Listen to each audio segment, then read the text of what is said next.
Good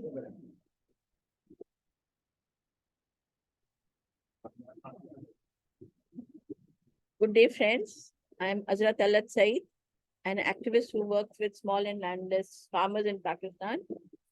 The organization that I work with, Roots for Equity, is a close ally of Pakistan Kisan Mazdoor Tehreek, an alliance of peasants. As part of our struggle for food sovereignty, we have been supporting a campaign by PKMT, which is called Save Our Invaluable Rural Assets, campaign against corporate control of dairy and livestock sector. When we activists point out that the corporate controlled dairy industry is responsible for animal suffering, responsible for biodiversity loss and climate crisis, they don't deny it. They use a different vocabulary than what we do, of course. But they say the same things. They speak of industrial development when we speak of deforestation.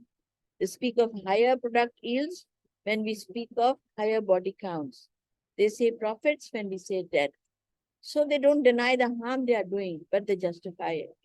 Yes, they say we have to uproot sustainable agriculture. We have to turn your land into a green desert. We have to turn animals into machines. If we don't do it, they say, who else is going to feed all those people across the world? Well, it turns out that these people are already feeding themselves. I am from Pakistan, where 80% of dairy production comes from small and landless farmers. This is no small accomplishment. Through the hard work of its small farmers, Pakistan is the world's fourth largest producer of milk. Our region has over 1,000 years old tradition of small-scale dairy farming, with cows being used as oxen as well as dairy animals, and with women's critical role in tending the livestock. Ever since British colonialism, our farmers have been constantly struggling to survive, as only 5% of feudal families own 64% of agricultural land, while the military is also a large landowner. With the introduction of corporate farming, farmers are being dispossessed from the means of production at a very large scale. They are being kicked off their land through legal procedures, the threat of force, and even actual violence. Recently, international multinationals have entered the scene. In 2016, Friesland Campina from Holland has bought the second largest dairy company in Pakistan, and it's rapidly expanding. Their explicit goal is to turn the small-scale Pakistani milk production into a large-scale processed and packaged milk industry. They call it increasing the scale of production. We call it land dispossession. They call it selling processed milk. We call it the end of farmers' livelihood. But Friesland Campina has an accomplice, the World Trade Organization, or WTO, plays a key role in breaking up the Pakistani market. The WTO has forced Pakistani farmers to adopt rigid safety standards for dairy products.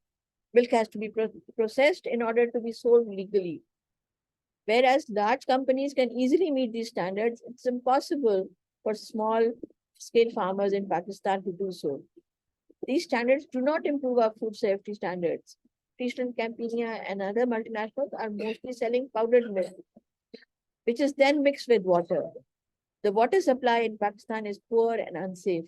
Please note 80% of Pakistanis do not have access to safe drinking water.